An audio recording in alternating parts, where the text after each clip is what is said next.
గౌరవనీయులు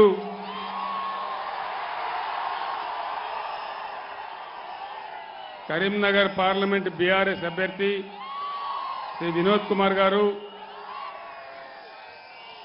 మాజీ మంత్రివర్యులు కరీంనగర్ పట్టణ అభివృద్ధి ప్రదాత కరీంనగర్ భీముడు మన గంగుల కమలాకర్ గారు,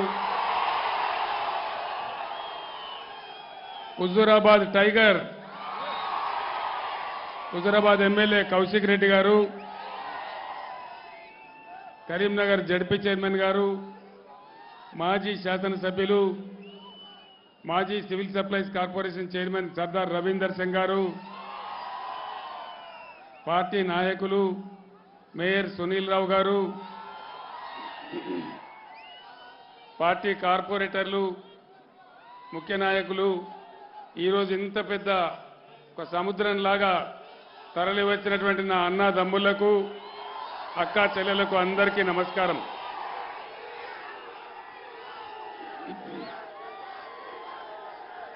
గాయన ఆగబట్టనే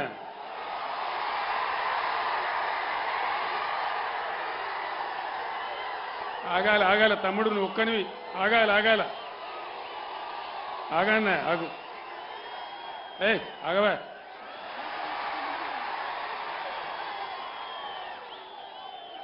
ఈరోడు మనోడేనా? మనోడైతే అట్లా చేయడు తెలుసా. బాగు ఆగా.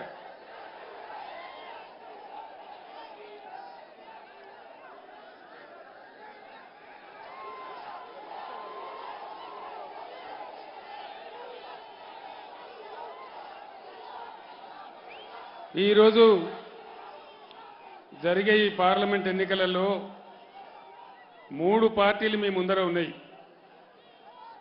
అందులో దేశాన్ని పరిపాలిస్తున్న భారతీయ జనతా పార్టీ మీ ముందుంది.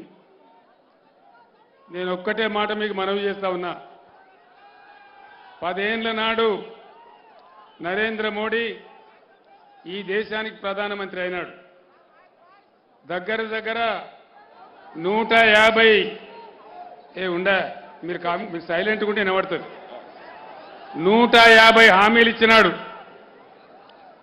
ఏ ఒక్క హామీ అన్న నెరవేర్చిండా నరేంద్ర మోడీ? సబ్కా సాత్ సబ్కా వికాస్ ఏమైనా అయిందా? సబ్కా సత్యనాశ్ దేశ్ కా సత్యనాశ్ అయింది. రూపాయి విలువ 84 రూపాయలకు పడిపోయింది డాలర్తో పోల్చుకుంటే. అదేవిధంగా బేటీ పడావో బేటీ బచావో ఎక్కడన్నా బేటీ చదివిందా? ఏమైనా ప్రత్యేక కార్యక్రమాలు జరిగినాయా? జరగలేదా? అమృత్ కాల్ వచ్చిందా? అచ్చే దిన్ వచ్చిందా? అచ్చే దిన్ రాలేదు, కానీ సచ్చే దిన్ మాత్రం వచ్చింది. డీజిల్ ధర పెరిగింది, పెట్రోల్ ధర పెరిగింది, ఎరువుల ధరలు పెరిగినాయి, పేద ప్రజలు బతకలేని పరిస్థితి వచ్చింది తప్ప అచ్చే దిన్ మాత్రం రాలేదు. అన్నీ మేక్ ఇన్ ఇండియా ఏమైనా వచ్చిందా? డిజిటల్ ఇండియా ఏమైనా జరిగిందా? వికసిత్ భారత్ ఏమైనా అయిందా? వికసిత్ భారత్ కాలేదు, కానీ విఫల భారత్ అయింది. నిజమే కదా? ఇక ఆయన మొదట్లోనే చెప్పిండు. పార్లమెంట్ ఎన్నికలలో 10 ఏళ్ల కింద పోటీ చేసినప్పుడు ఒక మాట చెప్పిండు. మీరు నన్ను గెలిపిస్తే, భారతీయ జనతా పార్టీని గెలిపిస్తే విదేశాలలో ఉన్న నల్ల డబ్బు తెచ్చి ఇంటికి 15 లక్షల రూపాయలు ఇస్తానడు. మరి కరీంనగర్ వాళ్ళకైతే 30 లక్షలు వచ్చినాయట. వచ్చినాయా? వచ్చినాయట కదనే కరీంనగర్ వాళ్ళకు. ఏ వచ్చినాయి మీరు అబద్ధం చెప్తాను. బండి సంజయ్ తెచ్చిచ్చిండట కదా, రాలేదా? మీకు కూడా రాలేదా అన్న? ఈ సైడ్ సప్పుడు వస్తలేదు. రాలేదా? మీకు రాలేదా అన్న? మీకు కూడా రాలేదా? ఎవరికి రాలే.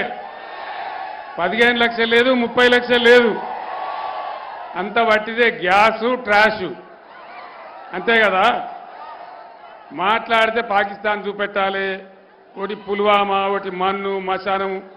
వాడు పాకిస్తాన్ గింతంత దేశం. ఒక్క జాపడు కొడితే 25 ఏళ్ళు మన తెలుగు రాడు.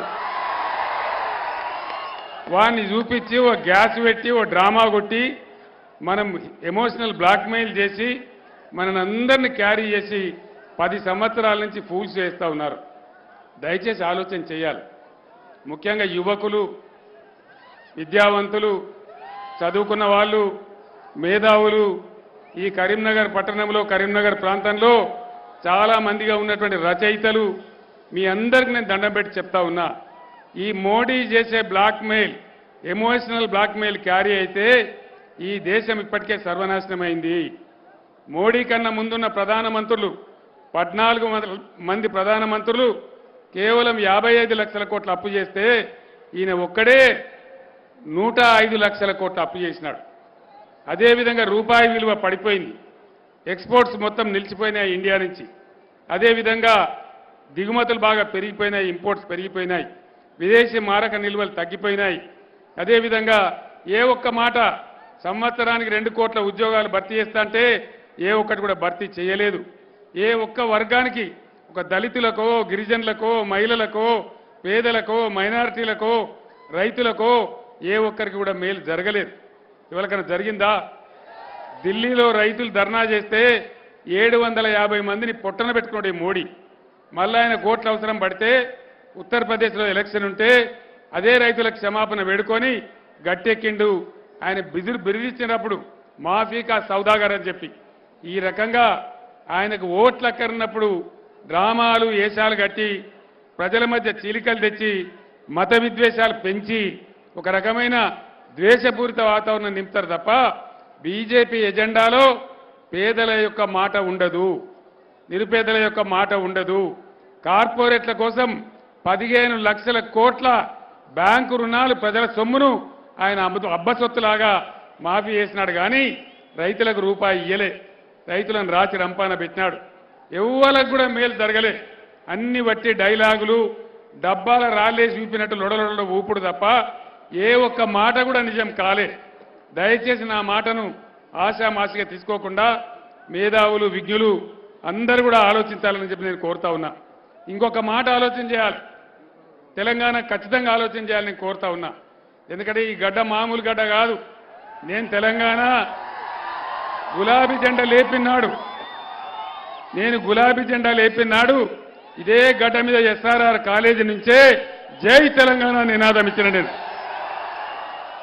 కరీంనగర్ ఇచ్చిన స్ఫూర్తితోని ఆ నినాదం, ఆ జెండా ఆకాశం అంతా ఎత్తుకు ఎగిరి కరీంనగర్ దీవెనతోనే నేను తెలంగాణ రాష్ట్రం సాధించిన విషయం మీకు తెలుసు. ఇది చాలా చైతన్యమున్న గడ్డ. ఒకనాడు కాంగ్రెస్ వాళ్ళు నన్ను అవమానించి నువ్వే మాతో గెలిచినవంటే నాకు కోపం వచ్చి తెలంగాణ పౌరుషం చూపెట్టాలని రిజైన్ చేస్తే ఉప ఎన్నిక వచ్చి నేను పోటీ చేస్తే 2.5 లక్షల మెజార్టీ ఇచ్చి నన్ను గుండెల్లో పెట్టుకొని తెలంగాణ ఉద్యమాన్ని లేపిన గడ్డ ఈ కరీంనగర్ గడ్డ. కరీంనగర్కి ఆ గౌరవం దక్కుతుంది. ఉద్యమంలో కరీంనగర్ జిల్లా పాత్ర ఎన్నడూ కూడా మర్చిపోలేనటువంటిది. ఆ గౌరవం నాకు ఉందని నేను మనవి చేస్తా ఉన్నా. ఒక్క మాట, చైతన్యవంతమైన గడ్డ కాబట్టి నేను మీకు అప్పీల్ చేస్తా ఉన్నా. దేశంలో ఒక చట్టం ఉంది, విద్యా చట్టం. ఎన్ని జిల్లాలు ఉంటే ఈ ఇండియాలో ప్రతి జిల్లాకు కేంద్ర ప్రభుత్వం ఒక నవోదయ పాఠశాల ఏర్పాటు చేయాలి. ఇది చట్టం. చట్టాన్ని కూడా ఉల్లంఘించి నరేంద్ర మోడీ నేను 150 ఉత్తరాలు రాసిన, 100 సార్లు అడిగినా అయ్యా మేము కొత్త రాష్ట్రమైనాం, మా కొత్త జిల్లాలకు నవోదయ పాఠశాల ఇవ్వమంటే ఒక్కటంటే ఒక్కటి కూడా ఇయ్యలేదు. దేశంలో నరేంద్ర మోడీ 157 మెడికల్ కాలేజీలు పెడితే ఒక్కటంటే ఒక్క మెడికల్ కాలేజీ కూడా మన తెలంగాణకు ఇవ్వలేదు. కొత్త వాళ్ళం ప్రాజెక్టులు కట్టుకుంటున్నాం, కొత్తగా ఏర్పడ్డ రాష్ట్రమని ఏదైనా ఒక ప్రాజెక్టుకు జాతీయ హోదా ఇవ్వమంటే ఏ ఒక్కనాడు కూడా ఒక్క జాతీయ హోదా ఇవ్వలేదు, ₹1 ఇవ్వలేదు. ఇంకా షరతులు పెట్టి నరేంద్ర మోడీ నా మెడ మీద కత్తి పెట్టిండు. ఏం కత్తి? కేసీఆర్ నువ్వు మీ రైతుల కరెంటు మోటార్లకు మీటర్లు పెట్టాలి, లేకపోతే నీకు సంవత్సరానికి 5,000 కోట్లు కట్ చేస్తాడు. ఆ రోజు నేను చెప్పిన నా రాష్ట్రం నాకు తెలుసు, నా రైతుల బాధ నాకు తెలుసు, నువ్వు నన్ను చంపినా సరే, నా తల తెగిపడ్డా సరే నేను మీటర్లు పెట్టా అని చెప్పిన. నువ్వేం చేసుకుంటావో చేసుకో, నేను మీటర్లు పెట్టా అని చెప్పిన. అది మీ అందరికి తెలుసు. నేను అసెంబ్లీలో కూడా మాట్లాడినా, మీరందరూ కూడా విన్నరు. అందుకోసం నేను మీ అందరిని ఒకటే కోరుతా ఉన్నా. పోయినసారి మంచికో చెడ్డకో కరీంనగర్లో ఒకడు, ఆదిలాబాద్లో ఒకడు, హైదరాబాద్ సికింద్రాబాద్లో ఒకడు, నిజామాబాద్లో ఒకడు, నలుగురు బీజేపీ ఎంపీలు గెలిచినారు. ₹4 పనన్నా చేసిండ్రా? ఇక్కడ గెలిచిన బండి సంజయ్ మీకు ఏమైనా పని చేసిండా? ఏమైనా అభివృద్ధి జరిగిందా? అంత గ్యాసే కదా. ఎంతసేపు లొడా మతం పిచ్చి అదోటి తోటి మాట్లాడు తప్ప, పంచాయతీలు పెట్టించుడు తప్ప ఎవ్వరికన్నా ఏమైనా లాభం జరిగిందా? కరీంనగర్ స్మార్ట్ సిటీ చేయించిందే వినోద్ కుమార్. ఒకనాడు ఎట్లనో ఉన్న కరీంనగర్ను రోజు నాతో కొట్లాడి 2,000 కోట్ల రూపాయలు తెచ్చి ప్రతి రోడ్డును బ్రహ్మాండంగా తీర్చిగో ఇట్లాంటి సుందరమైన దృశ్యాలు తెచ్చింది మన గంగుల కమలాకర్ గారు. అభివృద్ధి అంతా మీ కళ్ళ ముందే జరిగింది కదా. ఏ విధమైన కేబుల్ బ్రిడ్జి వచ్చింది, పట్టణం ఏ విధంగా అభివృద్ధి జరిగింది మీ కళ్ళ ముందే జరిగింది. కానీ బండి సంజయ్తో పైసా పని అయిందా? ఒక్కనాడన్న పార్లమెంట్లో మాట్లాడిండా? అసలు మాట్లాడుతుందా? ఆయన గట్టిగా మాట్లాడితే ఇండియా ఇంగ్లీషా తెలియక మనమే సావాలి. ఆయన మాట్లాడే భాష అది హిందీ భాషనా ఇంగ్లీషా తెలుగా మనకే అర్థం కాకపోతే పార్లమెంట్లో వాళ్ళకి అర్థమవుతుందా? మరి అటువంటి వ్యక్తిని మళ్ళా పంపుదామా? అద్భుతమైన న్యాయవాది, ఒక కమ్యూనిస్ట్ కుటుంబంలో పుట్టి ఉద్యమాల బిడ్డగా పుట్టి బ్రహ్మాండంగా తెలంగాణ కోసం 2001 నుంచి ఎస్ఆర్ఆర్ కాలేజ్ గ్రౌండ్ నుంచి నాతో నుండి తెలంగాణ ఉద్యమంలో అడుగడుగున పాలు పంచుకున్న వినోద్ గారిని పంపుదామా? బండి సంజయ్ని పంపుదామా? దయచేసి కరీంనగర్ గడ్డ ఆలోచించాలని చెప్పి నేను కోరుతా ఉన్నా. ఇది ఆశామాషి వ్యవహారం కాదు. రాష్ట్రం మనది, భవిష్యత్తు మనది. మనం గుడ్డిగా ఆశామాషిగా ఓటేస్తే లేని దెబ్బతింటాం. ఇప్పటికే నష్టపోయినాం, ఇప్పటికే దెబ్బతిన్నాం, ఇంకా కూడా ముందుకు దెబ్బ తినవద్దు అని నేను కోరుతా ఉన్నా. ఇక కాంగ్రెస్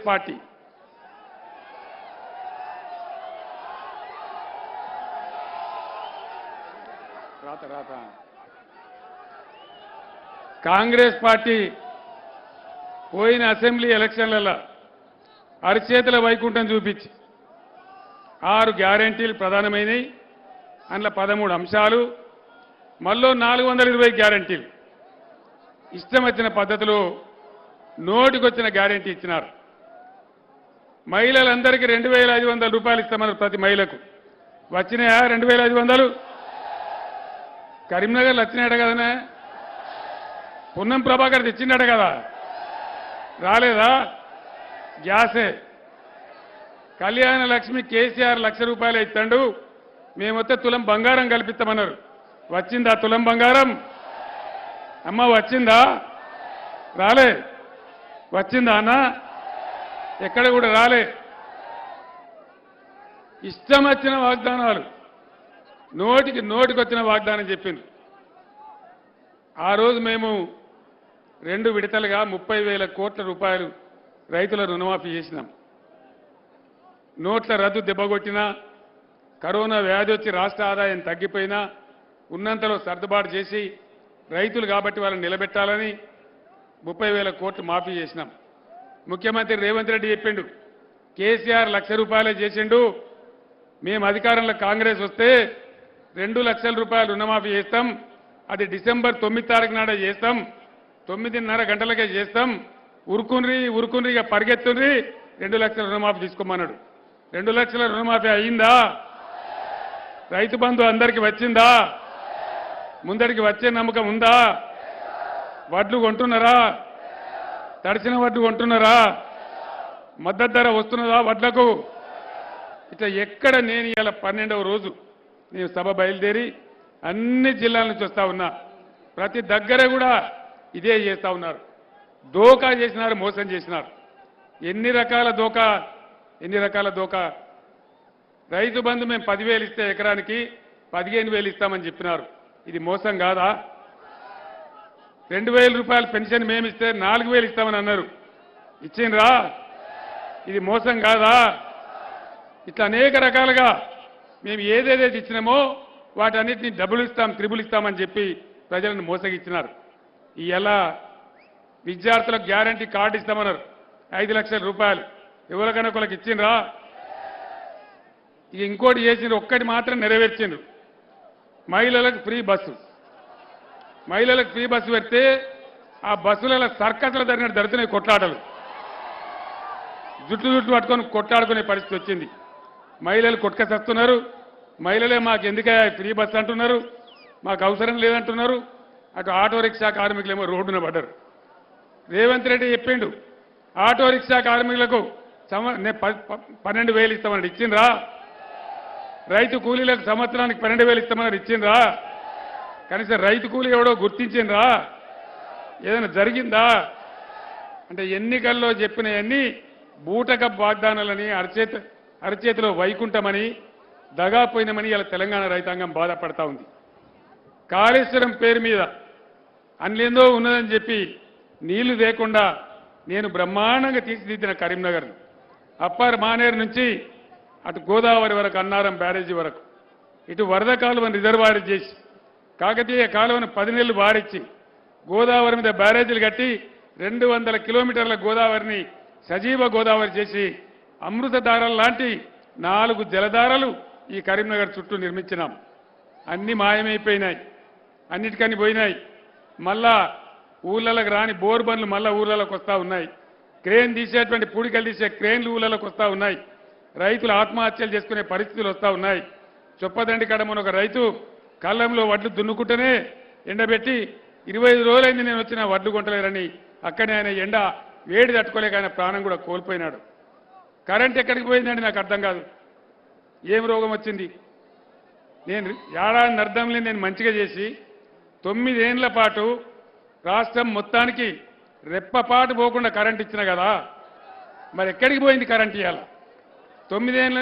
9 ఏళ్ళు నడిచిన కరెంటు కూడా నడిపేస్తలేదా? వీళ్ళకి సాధన అయితే లేదా? మిషన్ భగీరథ నీళ్ళు ఎక్కడికి పోయినాయి?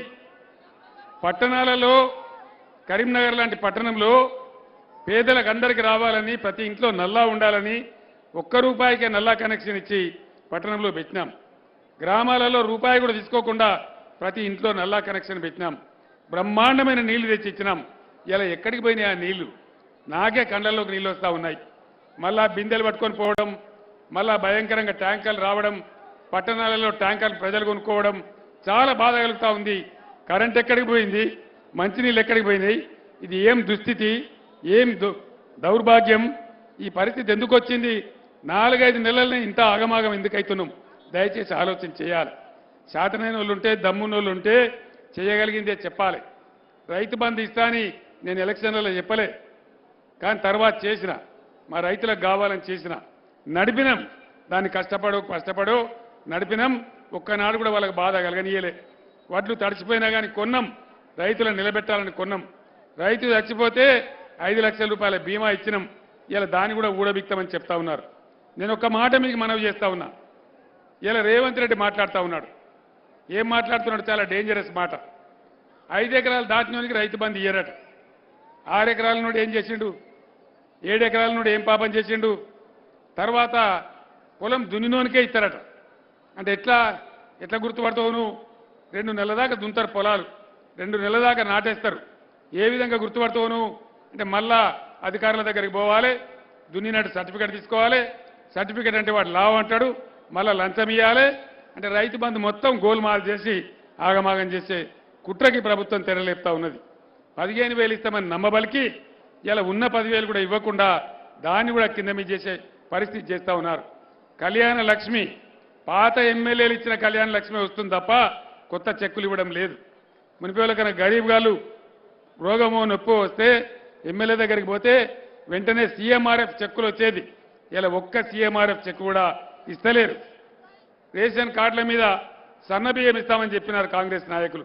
ఇచ్చిండ్రా? సన్నబియ్యం వస్తున్నాయా? ఏది కూడా కాలే. ఏ ఒక్క వాగ్దానం కూడా అమలు కాలే. అయ్యే పరిస్థితి కూడా లేదు.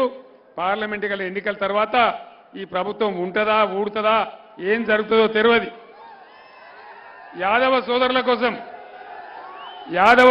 కోసం నేను మళ్ళా మొదలు పెట్టారా?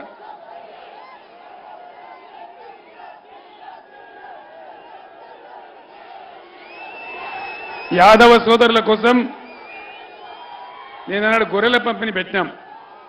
మత్స్యకారుల కోసం చేప పిల్లల పంపిణీ పెట్టినాం. మొదట్లో కాంగ్రెస్ వాళ్ళు మమ్మల్ని ఎగతాళి చేసినారు. ఇవేం స్కీములండి, చేప పిల్లలు, గొర్రె పిల్లలని మమ్మల్ని ఇన్సల్ట్ చేసినారు. కానీ యాదవ సోదరులకు ఎంత మేలు జరిగింది. మత్స్యకారులకు ఎంత మేలు జరిగింది, ఎంతెంత పెద్ద చేపలు పెరిగినాయి తెలంగాణలో, బ్రహ్మాండంగా లాభపడ్డారు. ఈరోజు వాళ్ళు చెప్పినారు ఎలక్షన్లలో, మేము గొల్ల వాళ్లకు యాదవ సోదరులకు 2 లక్షల రూపాయలు ఇస్తాం డైరెక్ట్గా అని అది బంద్ చేసినారు. ఎందుకు బంద్ చేయాలా? ఇలా ఒక్క యూనిట్ కూడా ఎవరికి రాలేదు. నేను ఒక్కటే మాట మనవి చేస్తా ఉన్నా, దళిత బంధు హుజూరాబాద్ నియోజకవర్గంలో ఒక 20,000 కుటుంబాలకు ఇచ్చినాం, నియోజకవర్గానికి కొంతమందికి ఇచ్చినాం, ఒక మంచి పథకాన్ని ప్రారంభించినాం. ఆనాడు కాంగ్రెస్ పార్టీ ఎలక్షన్లలో ఏం చెప్పింది? కేసీఆర్ 10 లక్షలు ఇస్తున్నాడు, మేము 2 లక్షలు కలిపి 12 లక్షలు ఇస్తాం అని చెప్పినారు. ఇస్తున్నారా దళిత బంధు? వచ్చిందా ఎవరికన్నా? అంటే ఏంది, ఎందుకు బంద్ చేయాలా? దళితులు బాగుపడద్దా? ఇట్లా నాకు ఇప్పుడు యాది లేనన్ని 420 పథకాలు వాళ్ళ ఇష్టం ఉన్నట్టు చెప్పినారు. ఉద్యోగ సోదరులకు చెప్పినారు, తక్షణమే డిఏలు ఇస్తాం. ఇంకా 4వ డిఏ వచ్చింది తప్ప ₹1 కూడా ఇయ్యలే. అంటే ఉద్యోగులను, విద్యార్థులను, రైతులను, యాదవులను, మత్స్యకారులను, అన్ని వర్గాల వారిని, దళిత వర్గాల ప్రజలను అందరినీ మోసం చేసినారు. విద్యార్థులకు గత 5 నెలల నుంచి ఫీజు రియంబర్స్మెంట్ ఇవ్వడం లేదు. 20 లక్షల విదేశీ విద్యానిధి పెడితే స్కాలర్షిప్లు ఇవ్వడం లేదు. 5 నెలల నుంచి ఆపేసినారు. కొత్త మెడికల్ కాలేజీలకు పర్మిషన్ తీసుకోవడం లేదు. మేము తెచ్చిన 33 కాలేజీలలో కొన్ని కొత్తవి ఉంటే వాటికి పర్మిషన్ కూడా తీసుకుంటలేరు. అంటే పూర్తి నిష్క్రియాపరంగా ఈ కాంగ్రెస్ ప్రభుత్వం ఉన్నది. దీనికి ఉల్టా రాహుల్ గాంధీ వచ్చి మొన్న నిర్మల్ సభలో చెప్తా ఉన్నాడు, మా ప్రభుత్వం తెలంగాణలో 2,500 రూపాయల చొప్పున ప్రతి మహిళకి వేస్తా ఉన్నాం కాబట్టి చాలా సంతోషంగా ఉందని చెప్పినాడు. ఎక్కడైనా వేసిన రామ్మా మీరు మహిళలున్నారు? ఒక్క మహిళకు కూడా రాలేదు కదా. ఆయన రాహుల్ గాంధీ కాదు, కాంగ్రెస్ జాతీయ మహిళా అధ్యక్షురాలు అల్కా లాంబా అని, ఆమె కూడా నిన్న చెప్తా ఉన్నది, నారీ శక్తి అని ఒక మీటింగ్ పెట్టి, మహిళల మీటింగ్ పెట్టి ఆల్రెడీ వేస్తున్నాము అని చెప్తుంది. ₹1 కూడా ఎవరికి రాలేదు, వచ్చే పరిస్థితి కూడా లేదు. కాబట్టి మీ అందరినీ కూడా నేను కోరేది, దయచేసి విజ్ఞతతోని ఆలోచించి మంచి వాళ్ళకు ఓటేస్తే మంచి జరుగుతుంది, మంచి పార్టీ గెలిస్తే మంచి జరుగుతుంది. మీరు వినోద్ కుమార్ గారు ఒక ఉద్యమ కార్యకర్త కాబట్టి ఆయన గెలిపించాలని నేను కోరుతా ఉన్నా. బెల్ట్ షాపులు రద్దు చేస్తామన్నారు, బెల్ట్ షాపులు రద్దు చేస్తామన్నారు, చేసిండ్రా? బెల్ట్ షాపులు రద్దు చేయలేదు కానీ మందు కొట్టుడు అయితే పెరిగింది, బ్రహ్మాండంగా పెరిగింది, మద్యం అమ్మకాలు పెరిగిపోయినాయి. ఇట్లా ఈ విధంగా అన్ని విధాల మోసం ఉంది. ముస్లిం మైనార్టీలను కూడా మోసం చేసినారు, మైనార్టీ సోదరులను కూడా మోసం చేసినారు. ఏం మోసం చేసినారు? मुसलमान भाइयों को मैं सलाम करता हूं, आप तमाम लोगों से मैं अपील करता हूं, आज आप दानिशमंदी से सोचिए और सही पार्टी को चुनिए. यहां करीमनगर हल्के में मुकाबला है बीआरएस और बीजेपी, कांग्रेस तीसरे नंबर पे है.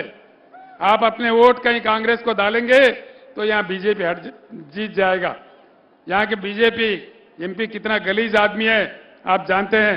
यहां भी निजामाबाद में हर हालत में इन लोगों को हटाना चाहिए, बीजेपी को हटाना चाहिए. बीजेपी को हम हटाना चाहते हैं. बीआरएस एक सही पार्टी है जो उनको हटा सकता है. आप लोग कहीं कांग्रेस को वोट देंगे तो खामखा बीजेपी जीत जाएगा. उसमें ना करीमनगर का फायदा है, ना मुल्क का फायदा है, ना रियासत का फायदा है. इसलिए आप सोचिए.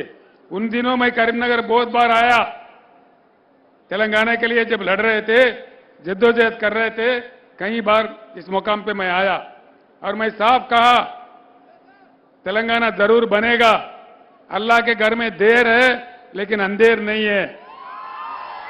और अल्लाह का करम हुआ, अल्लाह का करम हुआ, तेलंगाना रियासत हासिल हुआ. हम इसको बहुत अच्छा तरक्की किए. माइनॉरिटी के लिए कैसा स्कूल्स खोले, उसमें हमारे बच्चे कैसे पढ़ रहे हैं ये आपके आंखों के सामने है.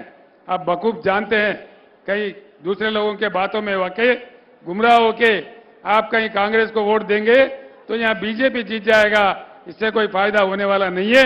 लिहाजा आप गौर करके सोचिए. इसीलिए विनोद कुमार साहब एक सेक्युलर शख्सियत है, एक वकील साहब है, पढ़ा लिखा इंसान है, अच्छा आदमी है, उनको जिताइए. हम सबका भला इसी में है. इतना कहते हुए मैं रुखसत लेता हूं. సోదరులారా, కరీంనగర్కి నేను ఏ రోజు వచ్చినా బ్రహ్మాండమైనటువంటి ఎమోషనల్ స్వాగతం చెప్పినారు. ఇవాళ కూడా అదే పద్ధతిలో మన నాయకుల ఆధ్వర్యంలో మీరు అద్భుతమైన స్వాగతం చెప్పారు. అద్భుతమైన సభ చేశారు. నా దగ్గర ఉన్న సర్వే ప్రకారంగా నా దగ్గర ఉన్నటువంటి సర్వే ప్రకారంగా ఇప్పటికే వినోద్ కుమార్ గారు 8% ముందంజలో ఉన్నారు. వినోద్ గెలుపు ఆల్రెడీ ఖాయమైపోయింది. మీ అందరూ కూడా దయచేసి అందరూ కూడా 13వ తేదీ వరకు ఇదే ఆవేశంతో కృషి చేసి బ్రహ్మాండమైన మెజార్టీతోని వినోద్ కుమార్ గారిని గెలిపించాలని కోరుతూ నేను సెలవు తీసుకుంటా ఉన్నా. జై తెలంగాణ. కారు గుర్తుకే జై తెలంగాణ. ధన్యవాదాలు.